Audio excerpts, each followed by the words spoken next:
She returns home and she is just giddy.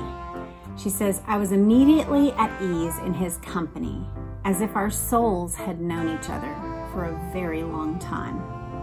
The chemistry was undeniable and our connection felt natural."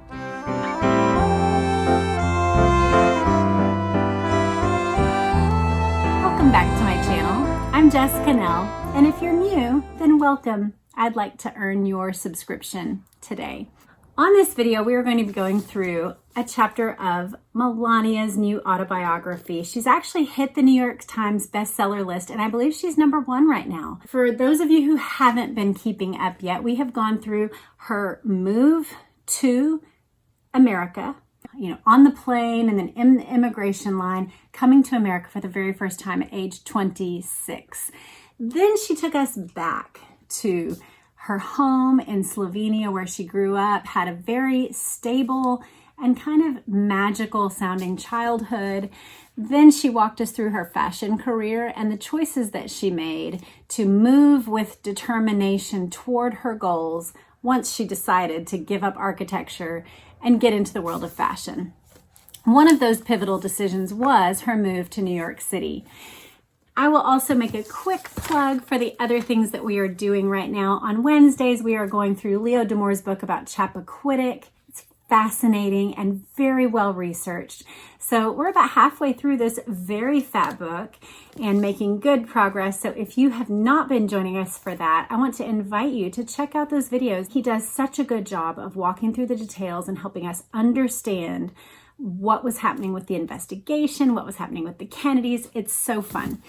The other thing that we're doing that I'll just give a little plug for is Mondays. We are doing a vintage variety hour where we go through vintage magazines and get to talk about important things that happened with the benefit of hindsight. One of the books that I got this week at the thrift store, I'll give you a little peek, is this one, which was done with participation with the Prince and Princess of Wales. So we're gonna take a little peek at that book along with other good magazines. So I hope you'll join me on Mondays for that. Today we're gonna be looking at chapter 5 of Melania's book. It is titled, "Hi, I'm Donald Trump." On a Friday night in September 1998, I settled into the comfort of my New York City apartment after a whirlwind trip to Paris. My phone rang. It was a friend of mine. "My boyfriend is throwing a party at the Kit Kat Club tomorrow night. Please come. We haven't seen each other in so long." "I just got back from Paris," I said. "Please, it will be fun. A lot of people will be there. We'll pick you up." While I was tired and jet lagged, I loved the idea that my weekend was about to be filled with the company of friends. I've always been selective in how I choose to spend my time and where I put my energy. Though I didn't shy away from social gatherings, clubs were simply not my cup of tea. I accepted the invitation anyway. After all, it was Fashion Week, a time of glamour and sophistication. I was actually looking forward to mingling with industry insiders and trendsetters. And something this made me think of is how we all have to find that place of balance that keeps our life sane. Sometimes, like every summer, I feel this way, right? When we get out of the school season, the school schedule, and we get to just have a little bit of breathing room. And it's like, oh, it's so nice to be able to just decide to go to the park with a friend or have some, commitment-free days where you just get to pick what you want to do and not have to really think about it. But also, every August, we are like, oh, we need the schedule of school. Like these nonstop, free days are driving us all bananas. We need that rigidity to keep life moving along the way it should. And so I just thought, we've seen so much of her where she's making these disciplined decisions. She's thinking very carefully about what she wants to do, and with determination, she's going after it. And one of you even commented in the comments last week, like, I'd just like to see her have a little bit of fun. Like, when does she ever just go and have fun? And this is where it is. She's just gotten off a work trip, but she's like, okay, I'll come, I'll hang out, let's have a good time. So she goes with friends, and it says she stepped into the sleek black limo her friend arrived in, and she felt like a celebrity en route to a gala. They arrived at the Kit Kat Club, and the energy of the crowd, the dazzling lights, and the dark, crowded space is just abuzz with models and industry professionals and photographers and all the different folks involved in Fashion Week on Saturday night. It says she settled into a table in the VIP section where the atmosphere was one of sophistication and camaraderie. Guests danced, others engaged in lively conversation, and we were all enjoying ourselves. I saw my friend wave at someone behind me. When I turned around, I noticed a man and an attractive blonde woman approaching us. "Hi, I'm Donald Trump," the man said when he reached my table. "Nice to meet you." I recognized the name, and I knew he was a businessman or celebrity, but not much else. He put his hand out to shake mine. When I read this, I actually thought, that seems really surprising that she wouldn't know who he was in New York. Now, I believe she'd only been there for a year and a half, 2 years. Let's look. She arrived in the U.S. in August of 96, and this is September of 98. So she's been in America for 2 years. But also, I just thought, it's Donald Trump. Doesn't everyone know him? So I went back and looked at the things that were true about Trump in 1998. And the first thing is that he was primarily known as a New York City real estate magnate. So that was his primary identity that people would have known about him. In 1989, he had introduced Trump the Game. And from 89 to 92, he had Trump Airlines. So he did have a national name that people would have been very familiar with. Yet it wasn't the huge entertainment name yet that it would be in 10 years time or so.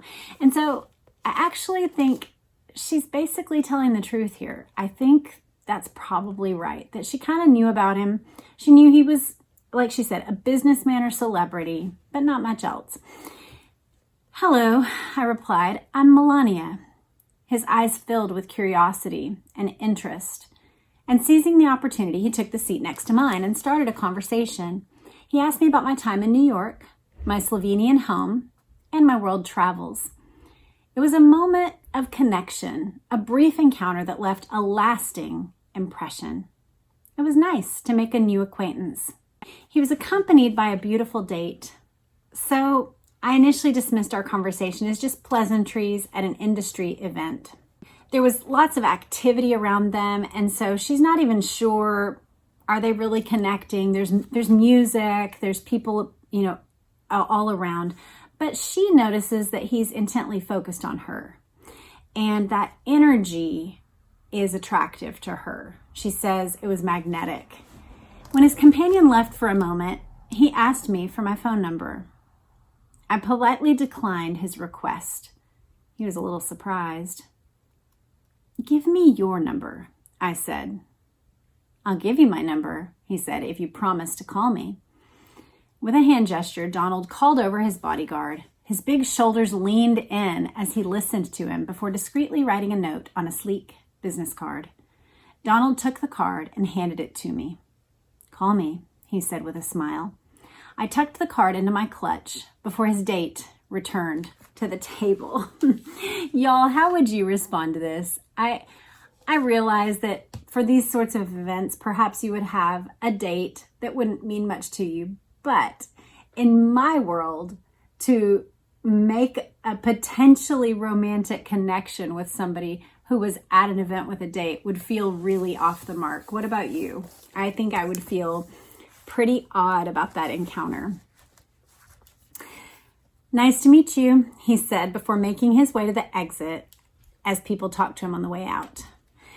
As I packed for my Caribbean photo shoot the next day, Donald's image kept coming to my mind. She thinks about his business look, his polished appearance, his witty interactions, and she's fascinated. When she gets back, she could see getting together with him. And she had a successful shoot, returns home eager to unwind. And as she's unpacking, she notices that card again. And there were 2 handwritten numbers on it. So she calls the first number. and it was his home. And there's no answer. The answering machine picks it up. Hello, it's Melania. I promised to call you. I hope you're well. And then I left my number. He called me back that evening after 9 o'clock. Why didn't you call sooner? I was thinking about you, he said. It was the same voice, warm, friendly, strong. He sounded happy that I actually called. I was away. I just got back home. You should have called me earlier. I was at another party and I would have loved to have taken you with me. I'm sure you had a nice date, I said teasingly, and he laughed. They enjoy an easy conversation. They talk about their travels and made no definitive plans, just had a nice conversation. I'd love to see you, he said before we hung up. And his words were genuine and warm. Even though they have hectic schedules, she feels sure that they're going to make something work. I was pleasantly surprised by a call from Donald the next day, inviting me on a weekend drive to his property in Bedford, New York. I accepted, and I looked forward to seeing him again. I just think this is a very unusual situation, and I don't know, I was 21 when I got married, so I didn't enter the world of adult dating for very long, and I certainly was never in a high-powered dating environment with something like this. But to me, being invited to go for a long drive with a man would feel quite forward and would feel like a commitment to a lot of time if I didn't know for sure that I was even interested. I think the one thing that I noticed about this situation is that already the things that she says she admires about him are very similar to her own father. And I think we're going to keep seeing that, so let's listen. It was a crisp September Sunday when Donald picked me up in his black Mercedes. Traffic was light on the way out of the city, and we chatted about our lives, dreams, and expectations. He was so easy to talk to and genuinely interested in everything. It was refreshing to meet someone who is successful, yet down to earth. It was a beautiful ride, just the two of us. For those of you who have been listening through this book, that brings to mind the rides that she would take with her father. Do you remember from Sevnija to Ljubljana, right? They would go back and forth for modeling jobs and for his business and spend time together. And so it just made me think, she probably really connected, even unintentionally, her feelings of her dad to Donald.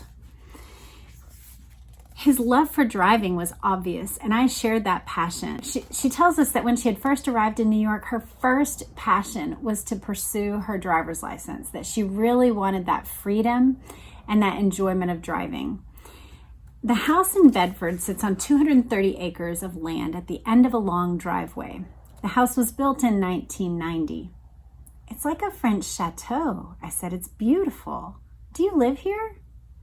No, I actually don't. I'm just here to make sure everything is okay, he said with a smile. He mentioned his plans to maybe turn the project into a golf club and how he personally liked to check on his projects. This little detail, just that he personally liked to check on his projects, reminded me, which I had actually forgotten this whole thing, but I think about 2 months ago, Ivanka, his daughter, did a long-form interview with a man named called Lex Friedman. I think it's like a 2-hour interview, and it's really fascinating. It's all about her life. It's pretty wide-ranging, but one of the things that she points out that she learned from her dad was how to enter a project that you are overseeing and how to ask really good questions and how to discern who is doing their jobs well and who is in charge and who are making the good decisions and how they're making decisions, and to discern who you can rely on in a project and whether or not they know what's going on. And it's funny because recently I watched a little clip of Trump interacting in a barber shop, and he was doing that exact same behavior of asking who owned it and then saying, does he do a good job? Who gives better haircuts, this guy or this guy? And the way he was asking questions took me back to Ivanka's interview. And it reminds me of this right here, the way that he would personally check in and then figure out what's going on, make sure that he can trust the people who are in charge of the project. And I'm sure if you are this big project manager like he is, that asking those kinds of questions would be really important. So I'll link to that Ivanka interview in the show notes if you're interested.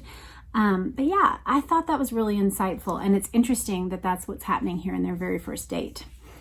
She says, we walked through the rooms, him giving me a tour while also inspecting the place. Looking back, it was a very Donald kind of date, a mix of business and pleasure. It was clear that his work was his passion, not separated out from the rest of his life. And it was all just one big exciting thing to him. Life, business, pleasure. It was all a big project to him. And she finds this intriguing. She said he appreciates that she's a little bit mature and understanding of the different things that he's talking about, and that she brings experience. She says, maybe he saw me as someone he could have more in-depth conversations with.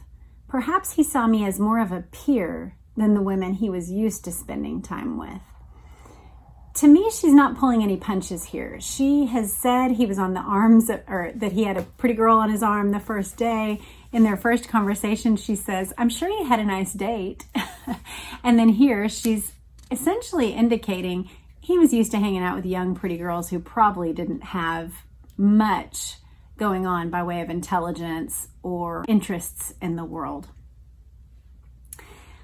I didn't really think of it as a date, just spending time with someone intriguing. And during our lunch, Donald casually mentioned his children and shared some details of his family life. He told me that he was separated and in the process of divorce from his second wife, the mother of his youngest daughter. I refrained from passing any judgment, choosing instead to enjoy his company. She says, he was a bit older than me, but I, at the age of 28, felt an instant connection with him. Now, they are 28 and 52 at this point. So there's a 24-year age difference.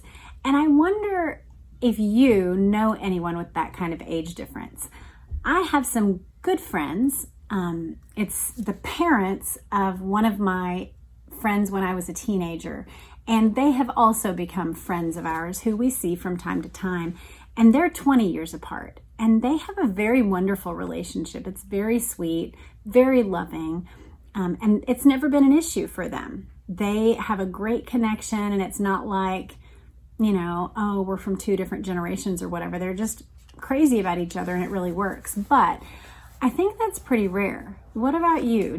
Who do you know in your life? What's the greatest age difference you can think of? I think most people would think of even 10 or 12 years as being on the far end of what they would consider, even when they're 28, let's say. Like 28, that would be a 40-year-old, would be 12 years older. And a lot of 28-year-olds would see that as quite old. So 52 is a big age difference.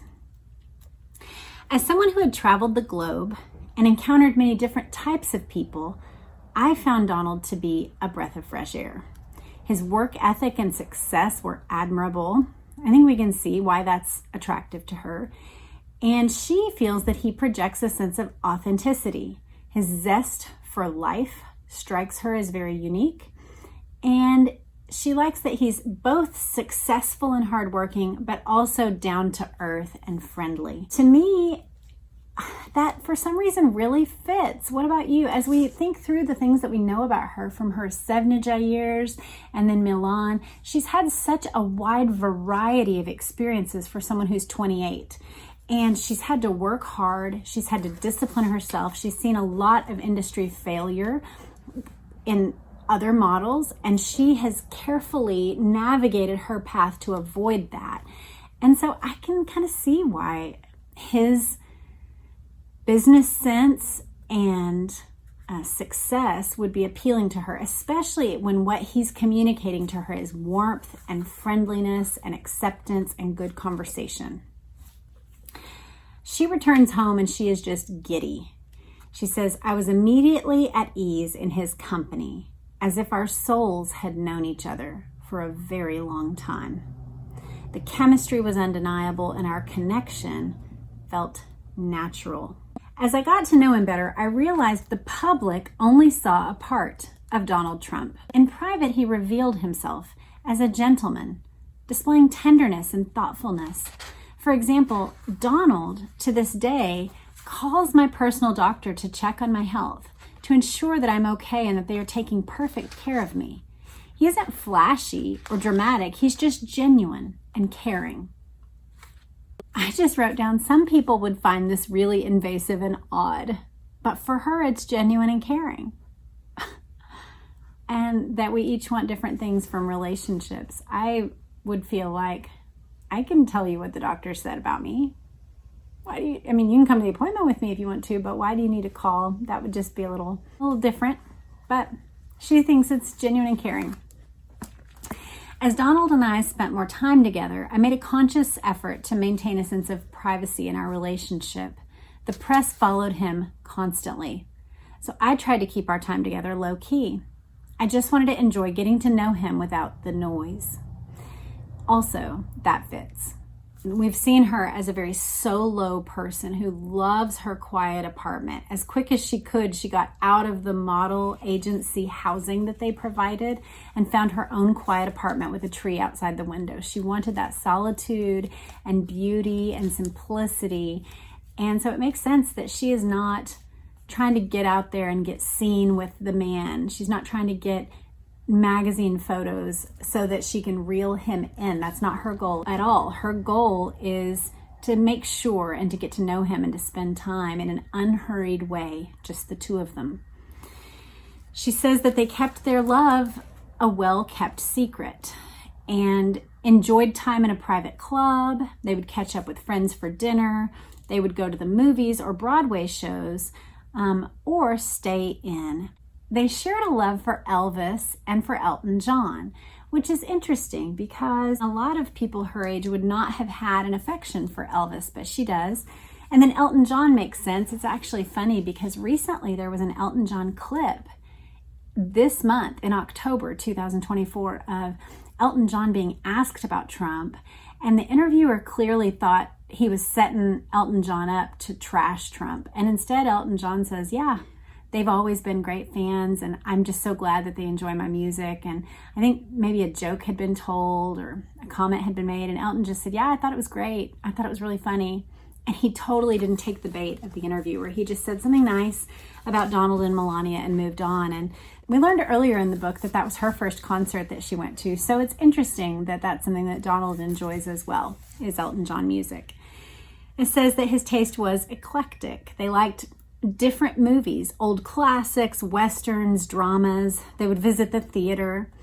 They would go to baseball games and boxing events. And it wasn't all entertainment. She also was drawn to Donald's organizational skills, his mindset that he brought to business. And that makes sense also, doesn't it? I mean, it does to me, given what we know about her, that she loves discipline, organization, things being done properly. She says that he had good taste. And she sees that as a clear reflection, not only of his self-respect, but also his profound respect for everyone in his presence.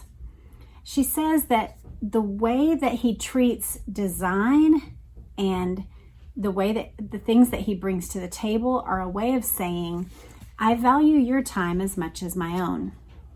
She said they both agreed on living a healthy lifestyle without alcohol or tobacco. And they just had a ton in common. She wanted to take things one step at a time in their relationship and not rush. And so despite her best attempts at discretion, of course, because they're going to boxing matches and Broadway plays, it was only a matter of time before the public got wind of their romance. As a figure of prominence, Donald thrived in the spotlight. He enjoyed being seen.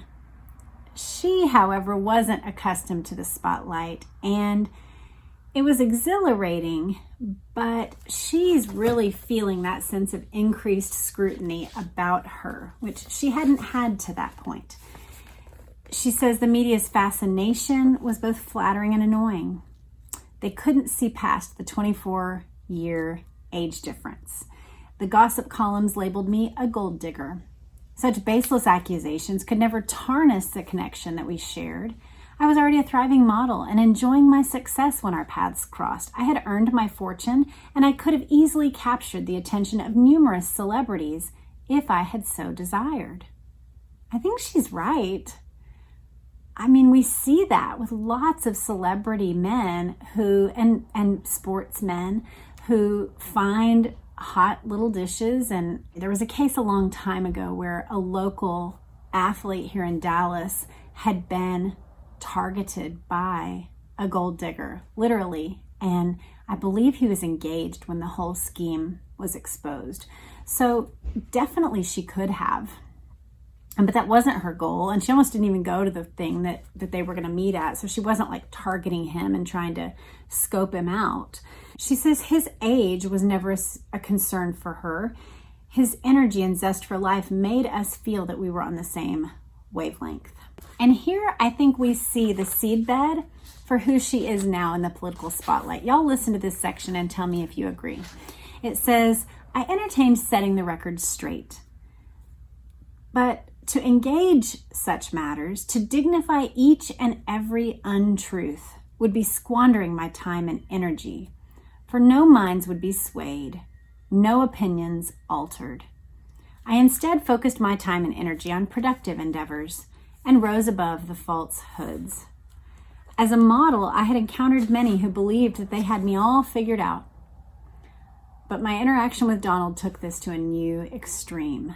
I have chosen to maintain a more discreet presence in the public eye, in stark contrast to Donald. I've always prized my privacy and opted for a more selective lifestyle. And then she gives us what I think is a summary of her beliefs about life in general and the way she approaches relationships. After having listened to some of her interviews recently, which y'all know, I didn't know that much about Melania before a month ago. And once she started promoting this book and I thought I would read it here with y'all, I did listen to some of her interviews, and I have heard this exact same theme now a couple of different times out of her mouth. So let's hear it. She says, I have never felt the need to dictate Donald's actions, as I am not one to exert control over anyone. I value autonomy and believe in allowing people to live according to their wishes. So she talks about this with the children. She talks about this with personalities and friendships, and that she views that as freedom and autonomy for people to do the way they wish in life. She says, while our viewpoints may differ, he has always respectfully welcomed my opinions, and they have a harmonious relationship because of their mutual respect. By 2004, I had established a robust career as a model. So I just said, she yada, yada, yada a lot in there. If y'all are familiar with Seinfeld, they have this whole episode of yada, yada, yada, and then this other thing happens, right? It's like you can throw a lot into the yada, yada, yada. And she threw 6 years. We went from 1998 to 2004. Bob's your uncle. 6 years later, I'm living with him in Trump Tower. It's like, wow. Okay, here we go. Donald and I were 6 years into our relationship. I had moved into Donald's residence in Trump Tower a couple of years earlier, and we had created a happy life together. I took pleasure in cooking for him, supporting him in his daily routines, and maintaining a beautiful home. It was my priority to safeguard his welfare. One evening in April 2004, Donald and I were preparing to attend the prestigious Met Gala. I was all set in a stunning Versace couture dress that Donald had purchased for me at a charity auction. As we were about to leave, Donald, looking dapper in his tuxedo, surprised me with a beautiful emerald-cut diamond ring set in platinum. I love you, he whispered softly. I want to spend the rest of my life with you. My heart was ready to burst. Yes, I replied, feeling like the luckiest woman in the world. Little did I know he had been planning this moment for weeks, waiting for the perfect opportunity. It was April 26th, my birthday, and I had just turned 34.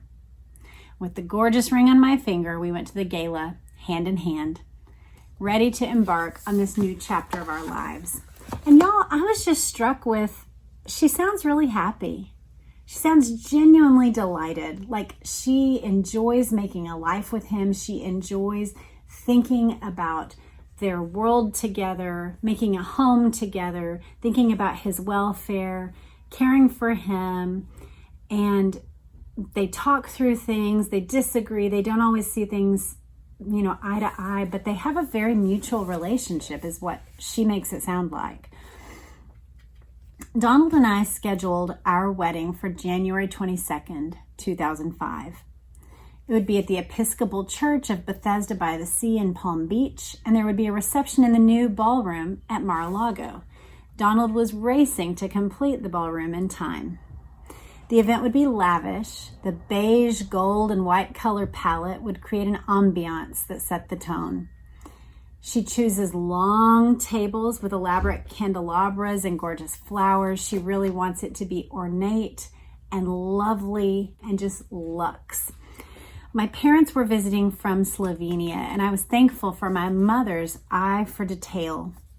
Donald expressed his confidence and jokingly mentioned that he would simply show up when I instructed him to, which some people would view as disengaged or chauvinistic, but some would view this as him trusting her and appreciating her gifts and knowing she's going to do what she does and I'll come in when she tells me to. And I think different strokes for different folks. I think we all have different talents. I know with our wedding, I would think things through and talk things through with him, but there was a lot of times where he didn't care.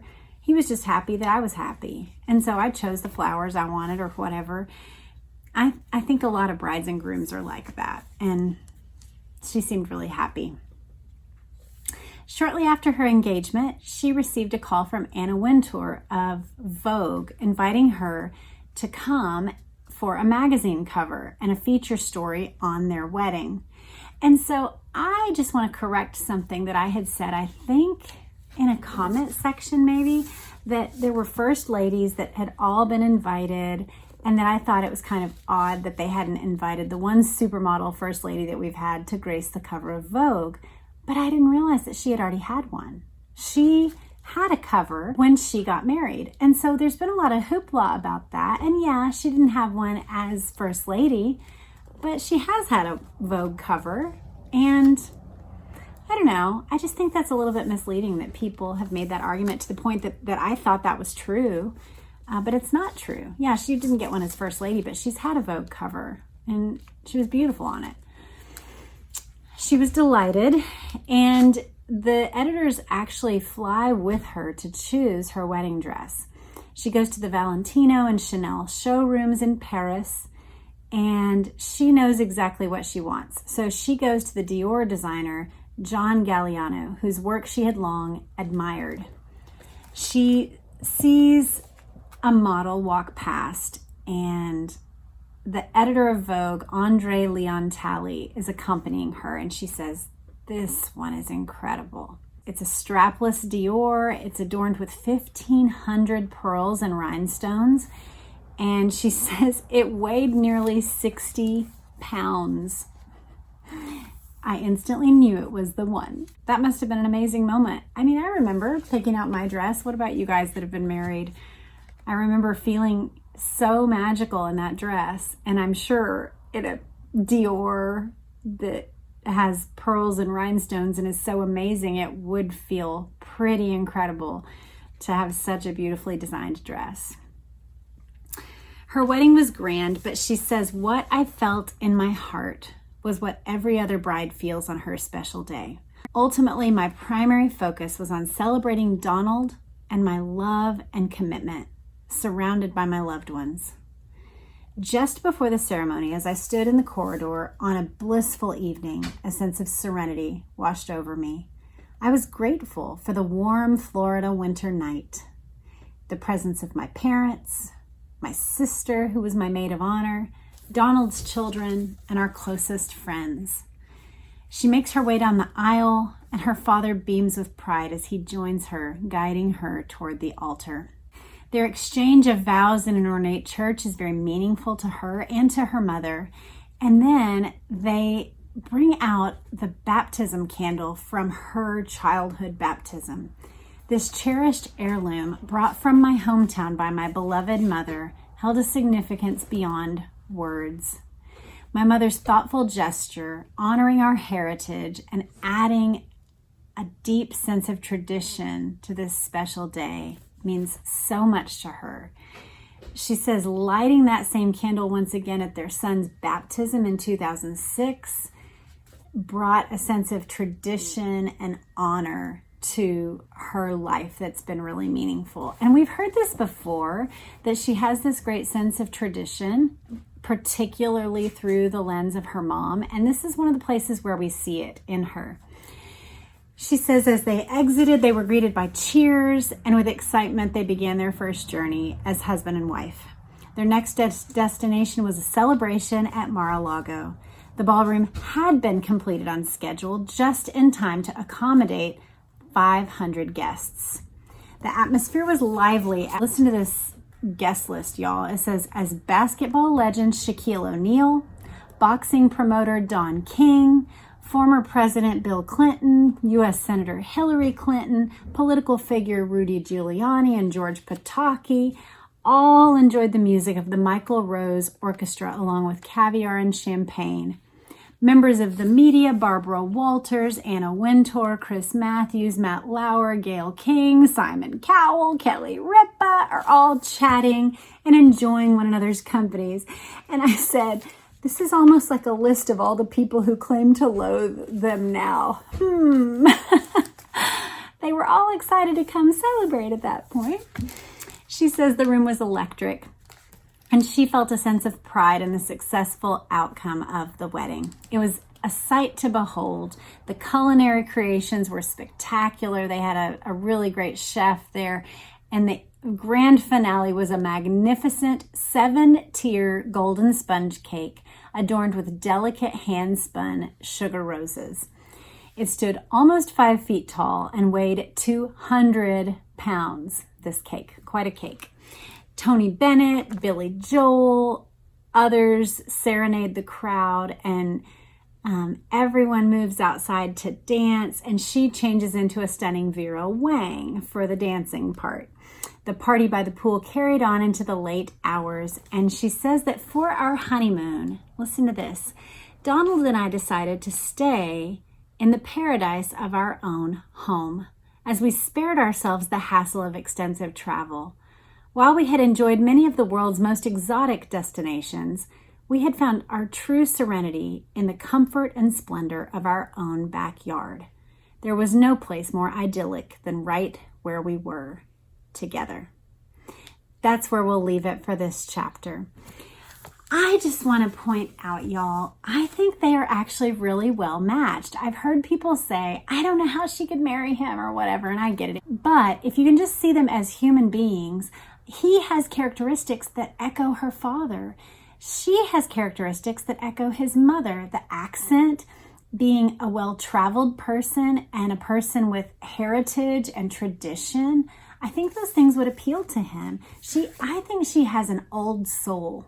That's the real thing. She says they're well matched, and it's like they've got kind of like a connection between them. And I think also she has a libertarian spirit that we see of kind of, you do your own thing, and if you want to live life with me, let's do it. But I'm not going to like hook you and clutch you. She instead has a very like, if we want to live together, let's do it. If we want to get married, let's do it. Let's make a life together. It's a libertarian spirit just came to mind as the description of that.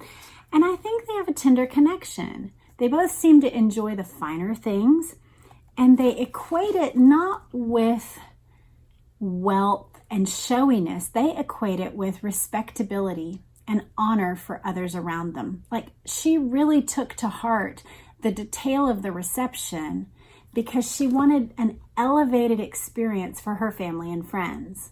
And that seemed to really mean a lot to her. I think the pride that we saw in her, and I mean that in the best possible sense, the pride in her work, the pride in her diligence, the pride in her accomplishments, I think it matches him. He has a different showy side that comes out in the entertainment side, but I think that quiet side of him that she's talking about that the public doesn't see actually mirrors her own, and that's where that connection is. Y'all tell me what you think. You got to read through it too, and I'm sure you have thoughts. So please share them in the comments. And if you made it through this episode and you enjoyed yourself, then hit that subscribe button and let's be book club friends with this. I hope you'll come back every Sunday and join me for the next installments of Melania. Have a great day. Bye.